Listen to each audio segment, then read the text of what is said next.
Students, दूसरा हमें जो आज देखना है और ग्रोथ मॉडल, वो है लॉजिस्टिक ग्रोथ मॉडल। एंड यहाँ पे हम देख रहे हैं लॉजिस्टिक ग्रोथ मॉडल के अंदर जो रिसोर्सेज होते हैं वो लिमिटेड होते हैं। यहाँ पे लिमिटेड रिसोर्सेज हैं एंड यहाँ पे कोई भी स्पीशीज जो है नेचर में उसके पास अनलिमिटेड रिसोर्सेज नहीं हो सकते हैं कंटिन्यूस ग्रोथ के लिए।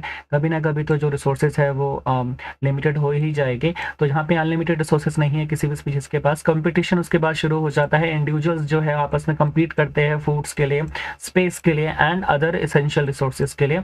सर्वाइवल ऑफ द फिटेस्ट होना शुरू हो जाता है। यहाँ पे जो स्ट्रॉन्ग होगा, जो बेस्ट अडेप्टेड इंडिविजुअल होगा, वही सर्वाइव और रिप्रोड्यूस कर पाएगा। गवर्नमेंट मेजर हम देखते हैं बहुत सारी कंट्रीज जो है इंप्लीमेंट करती है पॉपुलेशन कंट्रोल पॉलिसी को, ताकि ह्यूमन ग्रोथ को मैनेज किया जा सके, ताकि उनके रिसोर्सेज जो है आराम से सही तरीके से यूटिलाइज की जा सके, ओवर एक्सप्लॉयटेशन ना हो।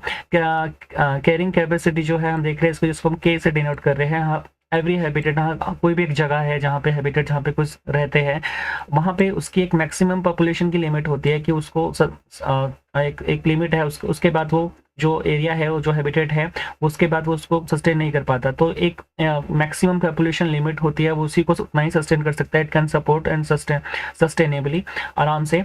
तो इस कैपेसिटी को हम बोल रहे हैं कैरिंग कैपेसिटी, जिसको हम के से डिनोट कर रहे हैं। ग्रोथ रेस्ट्रिक्शन जो होती है बियॉन्ड कैरिंग कैपेसिटी के बाद पॉपुलेशन का जो है स्टेबलाइज हो जाती है, क्योंकि रिसोर्सेज जो है वो इनसफिशिएंट हो गए।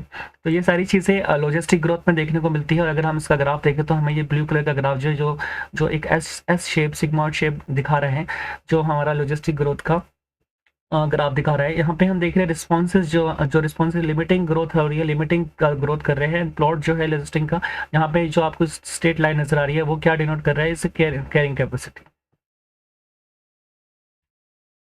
यहाँ पे हम फिर देख रहे हैं जो this type of population growth को हम जो नाम देते हैं, इसका एक दूसरा नाम भी है वर्ल्ड पर लॉजिस्टिक ग्रोथ। एंड इसका जो फॉर्मूला है ये आपको याद रखना है, डी एन अपॉन में D T, D N upon में D T is equal to R N K N minus N upon में के। इसको आपको याद रखना है, इस फॉर्मूले को। ये बेसिकली हम इसके अंदर सबसे पहले हम देखते हैं कि इनिशियली थोड़ा सा लैग होता है। इनिशियली पॉपुलेशन ग्रोथ जो है वो स्लो होती है, एज इंडिविजुअल अभी अडेप्ट हो रहा होता है एनवायरमेंट से। उसके बाद फिर एसिलेशन फेज आता है, यहाँ पे ग्रोथ जो है एकदम से इंक्रीज होती है रैपिडली, एज रिसोर्सेज वहाँ पे अवेलेबल होने शुरू हो जाते हैं और रिप्रोडक्शन होना शुरू हो जाता है। एंड उसके बाद फिर अगेन डी एसिलेशन फेज आता है।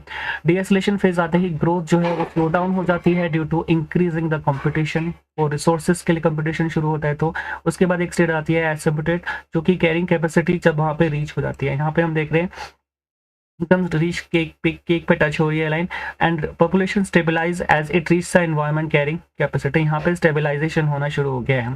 तो ये जो शेप है हम देख रहे हैं, यहाँ पे जो शेप है, यहाँ पे तो शेप हमारी यहाँ पे जे एस शेप हमें नजर आ रही है।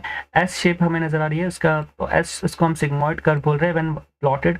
जब हम इसको प्लॉट करते हैं तो पॉपुलेशन साइज जो है अगेन यहाँ पे ये एन है, सिर्फ सिंगल एन है, एंड यहाँ पे सिंगल टी है। ये फॉर्म कर रहा है S shape. This one is single N and this one is single T. ये जो पॉपुलेशन साइज है एन जो है, और over the time T form से एस शेप कर्व बना रहे हैं। और यहाँ पे एन जो है पॉपुलेशन डेंसिटी है टाइम, और आर अगेन वही हमारा इंट्रिंसिक रेट है नेचुरल इंक्रीज का, और के हमारा कैरिंग कैपेसिटी है।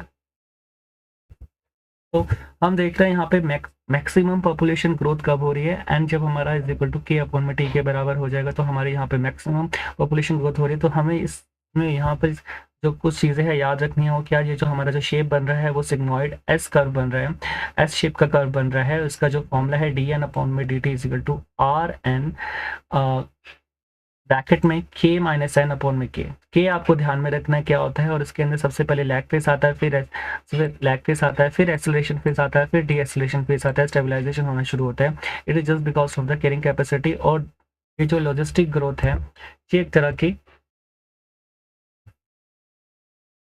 रियलिस्टिक ग्रोथ में काउंट की जाती है, क्योंकि यही अगर क्वेश्चन आता है कि लॉजिस्टिक ग्रोथ और आपकी एक्सपोनेंशियल ग्रोथ में से रियलिस्टिक ग्रोथ कौन सी है, तो लॉजिस्टिक ग्रोथ ही एक तरह की रियलिस्टिक कंसिडर की जा रही है, क्योंकि रिसोर्सेज जो है वो रियल सिचुएशन में लिमिटेड ही रहते हैं।